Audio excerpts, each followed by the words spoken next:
एक मिनट, तो आपको भ्रामक दावे सिर्फ बाबा रामदेव के दिखते हैं? आपको भ्रामक दावे समाज में और कहीं नहीं दिख रहे हैं? कोई कंपनी नहीं कर रही है भ्रामक दावे? एक एनर्जी ड्रिंक के नाम पे आप बेच रहे हो कि उसको पीने के बाद डर के आगे जीत है, उसके बाद एक आदमी मोटरसाइकिल उठाता है और वो बिल्डिंगों के ऊपर स्टंट्स कर रहा है। ये भ्रामक दावा नहीं है कि ये एनर्जी ड्रिंक पीने के बाद आप स्टंटमैन बन जाएंगे? एक क्रीम है फेयर एंड लवली, वो दावा करती है कि 14 दिन में गोरे हो जाओगे आप। कितनों को गोरा बना दिया उसने? पूरा हिंदुस्तान गोरा हो जाना चाहिए था फिर तो। मैं ये कह रहा हूं कि आप समझ नहीं रहे हैं इस बात को। योग और आयुर्वेद जो है वो भारत की परंपरा है, भारत की आत्मा है। और वो व्यक्ति जिसकी बात आप कर रहे हैं, हम लोग कितना खुश हो रहे हैं। मुझे तो दुख इस बात पे है कि जनता कितनी खुश हो रही है। तुम्हारा क्या ले गए वो बाबा रामदेव? तुम्हारा क्या ले गए? जनता खुश हो रही है कि लाला रामदेव को दिखा दी औकात कोर्ट ने। तुम्हारा क्या, तुमने क्या जीत लिया उस पर? मुझे ये समझ में नहीं आ रहा है कि एक व्यक्ति जो भारतीय परंपराओं को, स्वदेशी परंपराओं को आगे बढ़ा रहा है, वो देख रहे हैं रोज 5000 लोगों को सामने खड़े होकर के लोग बताते हैं माइक पर कि मेरा रेमेटॉइड अर्थराइटिस ठीक हो गया। लोग बता रहे हैं कि उनके ऑटोइम्यून डिजीजेस ठीक हो रही हैं, कैंसर लोगों का ठीक हो रहा है। बस ये है कि अभी रिसर्चेस नहीं हुई हैं उस पर। आज के 20 साल पहले, 50 साल पहले अगर आपको कोई कहता कि मोबाइल से वीडियो कॉल भी की जा सकती है, आमने सामने देख सकते हैं एक दूसरे को, मानते आप? नहीं मानते। लेकिन आज आप मानते हैं उस बात को। तो ऐसी रिसर्च की जरूरत है ना। आप ये कहिए कि आयुर्वेद में और रिसर्च की जरूरत है, मैं मानता हूं। योग में और रिसर्च की जरूरत है, मैं मानता हूं। लेकिन आप ये कह रहे हैं कि अब आप विकिपीडिया खोल के देखिए, उस पर लिखा है कि ये स्यूडो साइंटिफिक है। विकिपीडिया एक ऑथेंटिक सोर्स ऑफ इंफॉर्मेशन है, उस पर लिखा हुआ है आयुर्वेद प्रैक्टिसेस जो हैं वो स्यूडो साइंटिफिक हैं। आप किस आधार पर इस बात को कह रहे हैं? कोई आधार है आपका इस बात का?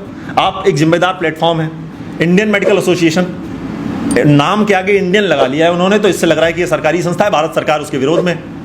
इंडियन लगा लेने से आप सरकारी संस्था और बहुत ऑथेंटिक नहीं हो जाते हैं। इंडियन मेडिकल एसोसिएशन और आयुर्वेद की ये लड़ाई है। ये एक हमको दिखाई दे रहा है, बहुत एक परसेप्शन आ रहा है लोगों के सामने कि एलोपैथ और आयुर्वेद में ये लड़ाई चल रही है। एलोपैथ आयुर्वेद की लड़ाई नहीं है। एलोपैथ और आयुर्वेद जो है ये साथ में चलने वाली पद्धतियां हैं। आयुर्वेद जो है वो जनक है, एलोपैथ उसके बाद जो है उसमें और मॉडिफिकेशन होकर के डेवलप हुआ है। एलोपैथ बहुत अच्छी चिकित्सा पद्धति है। लेकिन ये सारी लड़ाई इंडियन मेडिकल एसोसिएशन की और आयुर्वेद की है।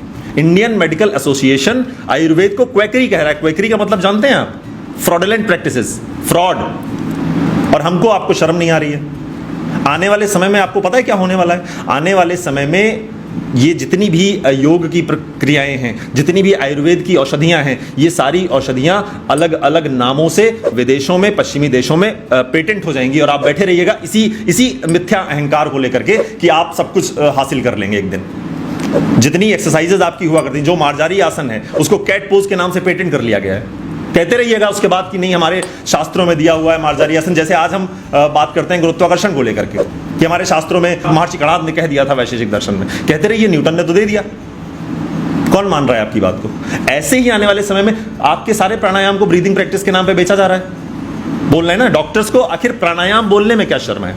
आप उसको प्राणायाम क्यों नहीं कह पा रहे हैं कि प्राणायाम करने से आप स्वस्थ हो जाएंगे? आप कह रहे हैं कि ब्रीदिंग एक्सरसाइजेस आप करेंगे तो आप स्वस्थ हो जाएंगे। ब्रीदिंग एक्सरसाइज को अगर आप प्राणायाम कह देंगे तो आपको पता है क्या होगा? उससे ये होगा कि आयुर्वेद और योग की जीत हो जाएगी।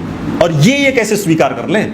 तो सारी समस्या यहां आ रही है। बाबा रामदेव या एक भारत के संन्यास परंपरा के सर्वोच्च पर बैठा हुआ व्यक्ति, ये सारे न्यूज़ चैनलों पे आप देखते होंगे, अन्य धर्मों के जब अन्य पंथों के जो लोग होते हैं उनका नाम जब लेते हैं, जैसे एक कोरोना के समय में एक मौलाना साद था, उसका मतलब उसने आपराधिक कृत्य किया है, लेकिन एक भी न्यूज़ चैनल पे क्या किसी एंकर ने उसको ये कहा कि ये साद है?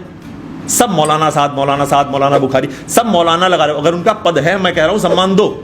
लेकिन जैसे ही स्वामी रामदेव की बात आती है, कितने न्यूज चैनल्स पे आपने देखा कि रामदेव को दिया कोर्ट ने झटका।